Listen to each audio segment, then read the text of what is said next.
If you sell to customers in more than one European Union country, the VAT can become the hidden problem that slows you down. You can have a great product, a good website, and strong marketing, and still get stuck because you don't know what tax rate to charge, where to pay, and what records to keep. In this video, I will give you a simple system.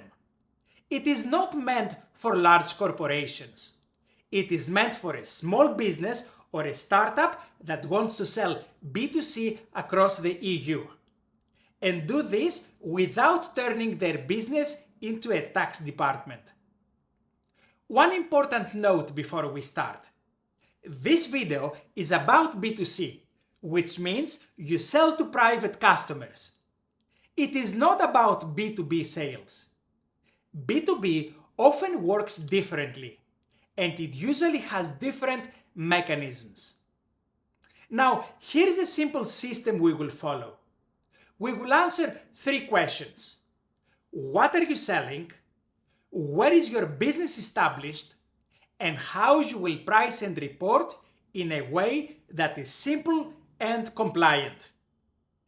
And before we start, if you find this kind of content useful, you can visit the website EuroFounders.org and subscribe to our newsletter.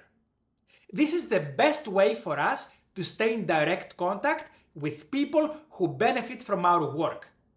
Okay, let's start with the core idea of the OSS scheme. VAT, or value added tax, is a consumption tax. In many cross-border B2C cases in the EU, the tax is linked to the country where the customer is located, meaning where consumption happens. In a physical store, consumption is obvious.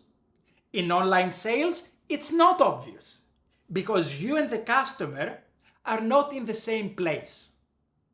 So the whole challenge becomes, how do you decide the customer's country in a consistent way, and how you report and pay the VAT in the right place, in the right location?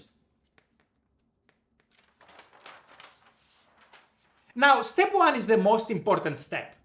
You must classify what you sell, because different categories can follow different rules. Let me simplify it into 3 groups. The first group is digital products and digital services that are delivered online in mostly automated ways. Think about a recorded online course with a login, a software subscription, a membership where the customer gets access automatically, downloads that are delivered automatically, or a platform where content is accessed on demand.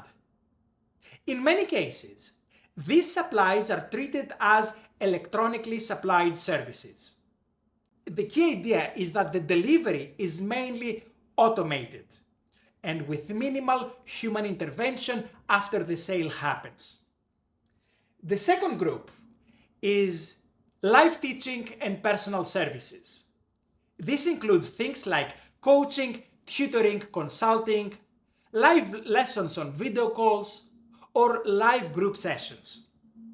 Here the delivery depends strongly on you as a person. It is not just a digital system delivering a product. The third group is physical goods. This is classic e-commerce, where you ship a product to a private customer in another country. Those 3 groups matter because they lead to different paths. And many businesses, these are mixed. You might sell a recorded course and also sell live sessions. Or you might sell physical goods and also sell a paid digital guide. That is normal. But you must separate the categories so you don't mix the rules. Now, we move to step 2, where your business is established. Are we established inside the EU or outside of the EU? This matters for two reasons.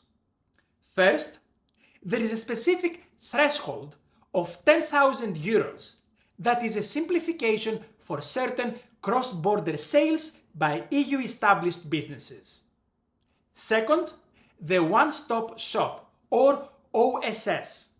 These options differ slightly depending on whether you are established inside or outside of the EU. So, let us talk about the 10,000 euros threshold, because many business owners hear about it, but they apply it incorrectly. The 10,000 euros threshold is not a general VAT threshold for everything. It applies to specific cross-border B2C categories. In simple terms, it applies to two main things. It applies to distance sales for goods within the EU, meaning physical goods shipped from one EU country to another EU country.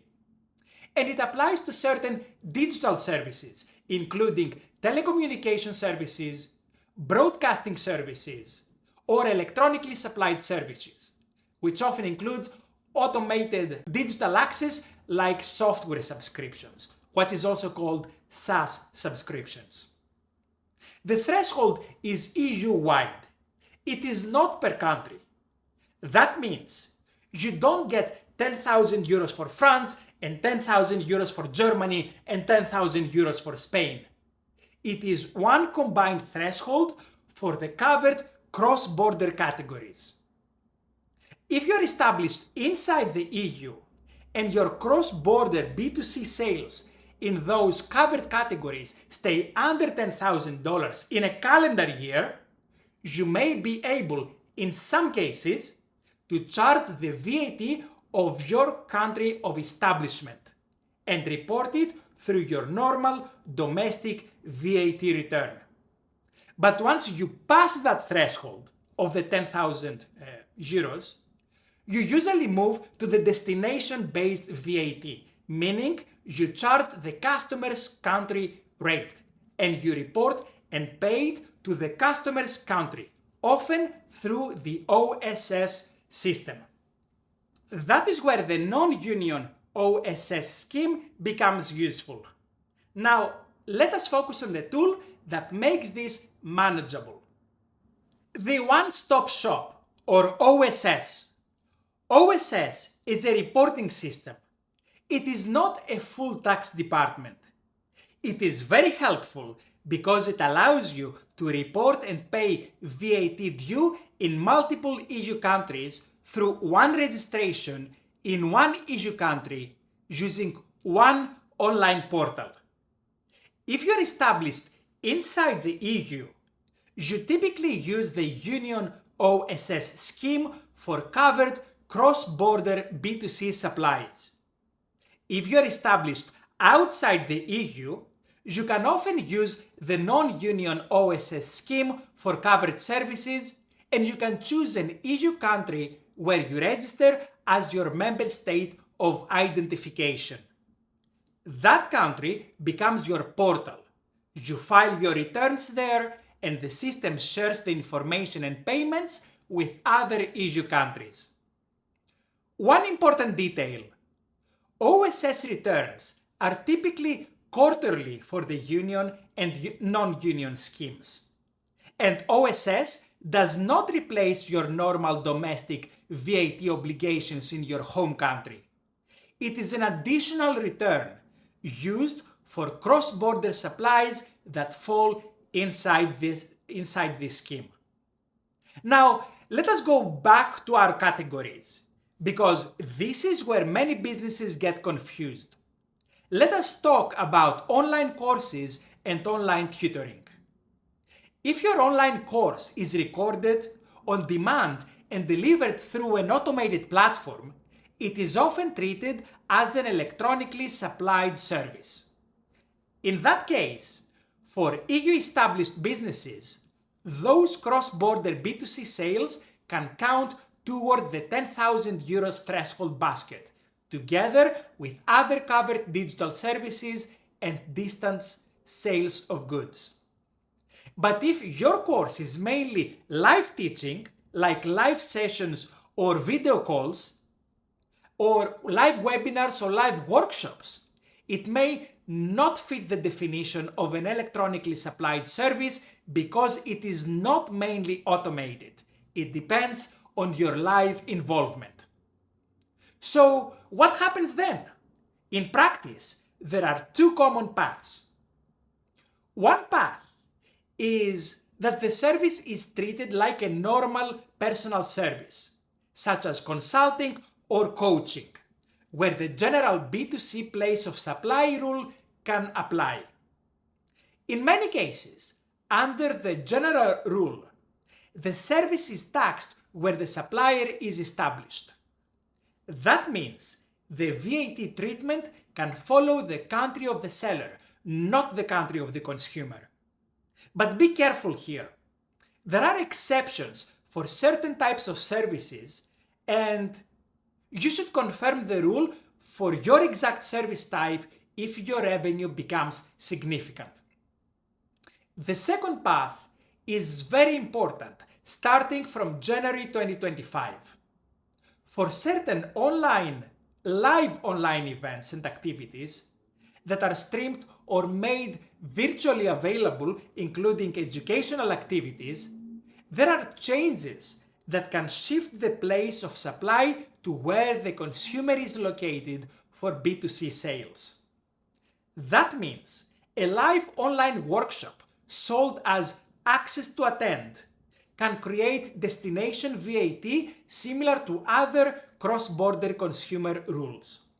So do not treat online courses as one single thing. A recorded course can behave one way, a live workshop can behave another way. And one-to-one tutoring also can behave another way for tax purposes. Now, let us talk about the physical goods. If you sell physical goods and ship them from one EU country to consumers in other EU countries, this is distance sales of goods within the EU. This is part of the 10,000 euros threshold basket for EU established businesses. Above the threshold, you usually charge VAT based on the consumer's country and report through the OSS scheme. If you ship goods from outside the EU inside the EU, that is a different framework.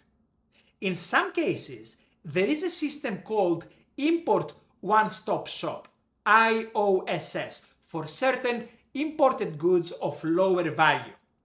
But that topic can become deep quickly because it touches customs, import VAT, and shipping processes. For this video, remember the main idea. Shipping goods inside the EU and importing goods from outside the EU are not the same case. Now, let us move to the part that affects your marketing and your conversion rate: pricing. For B2C sales, the customer should see a clear final price before paying. In many European consumer contexts, that means the final price, including tax, is made clear before the order is confirmed. You have two practical pricing strategies, and both of them can work. The first strategy is country-based final pricing. This means the customer in each country sees a final price that includes the VAT rate of their country. The advantage is that your net revenue is more stable because the final price is adjusted based on VAT differences. The disadvantage, on the other hand, is that you need more technical setup because you need to detect the customer's country and apply the correct rate at the right moment. The second strategy is one final price everywhere. This means you show one final price to all EU customers and you accept that your net revenue changes by country because VAT rates are different. The advantage is simplicity. It can be easier for marketing. You have one price after all, right? Everywhere. Easier for marketing, and it can also be easier for your website. The disadvantage is that in high VAT countries like in Hungary or Finland, your margin will be lower. If you sell a high margin digital product, one final price everywhere is often the easiest way. But if you sell a low margin physical goods, then the country-based pricing can become necessary because small percentage changes can break your profit. Now, whichever pricing strategy you choose, you still need a method to decide the customer's country because that affects the VAT rate and it affects reporting. This is where business owners often overthink. You don't need a perfect system. You need a consistent system with records. Common signals include the billing address country the customer enters at checkout, the country linked to the payment method when available, and the internet-based location signals such as the IP address data when used. The goal is to have a reasonable basis for your tax decision and to be able to show how you made the decision if a tax authority asks. Now let me explain something important about the OSS that many people miss, something important. When you use the OSS scheme, you must keep records for a long time. The rule is clear. You must keep the relevant OSS transaction records for 10 years, counted from the end of the year in which the transaction took place. Even if you stop using the scheme, the record-keeping obligation, it still applies. Now, let us make this operational. I want to give you a workflow that you can actually run. First, you classify what you sell: digital access, live or personal services, and physical goods. If you are mixed, then separate them. Second, you decide where your business is established. Is it inside the EU or outside of the European Union? Third, you decide whether the 10,000 euros threshold basket applies to your cross-border B2C sales. Remember, this basket is for distance sales of goods within the EU and certain digital services delivered electronically, often automated. Fourth, you decide your pricing strategy: country-based final pricing or one final price everywhere. Fifth, you choose a customer country method and you write down your policy in simple words. Sixth, you decide how you will report. If destination VAT applies in multiple countries, the OSS scheme is usually the clean path because it reduces the need for multiple registrations. Now, let me share some common mistakes I see. One mistake is mixing B2B logic with B2C logic. If you sell to both businesses and consumers, you need separate rules. Otherwise, you will mischarge tax and misreport. Another mistake is not storing customer country evidence. This is a silent problem. Everything feels fine until you need to prove how you decide the customer's country. Another mistake is assuming that all online courses are the same. Recorded courses, live workshop, and one-to-one tutoring can follow different paths. If you bundle them together, you can apply the wrong logic. Another mistake is forgetting refunds and chargebacks. VAT reporting must reflect what actually happened. If money is returned, your reporting should reflect that. And one more mistake I see that is very common. People join the OSS scheme and think the system will fix everything. The OSS is not a fix, it is a reporting channel. You still need clean data. Now, let us talk briefly about VAT rates and exceptions, because this is where reality becomes sometimes a little bit messy. EU countries have different VAT rates. They also have reduced rates and exceptions for some categories. Education is one example where special treatment can exist in some cases, but the conditions can be strict and can differ by one country to another and depending on the provider status. That means you should not assume a reduced rate applies just because you call something, for example, education. If a reduced rate or exemption is important for your business model, you must confirm it with your service type and your customer country. Think of VAT as 4 boxes. Box 1 is classification. What exactly did you sell? Box 2 is customer country. How did you decide where the customer is? And box 3 is pricing. Did the customer see a clear final price before paying? And did you apply your strategy consistently? Box 4 is reporting and records. Did you report thoroughly and the correct channel? And can you prove the data later? If you can answer those 4 boxes clearly, you're already ahead of most small businesses. If you want, I could also do a follow-up video specific to your business. And if you want, go ahead and write in the comments what you sell and how you deliver it, so I can make a special follow-up video for your specific needs. And if you want the full written guide, I published the complete article on the website EuroFounders.org.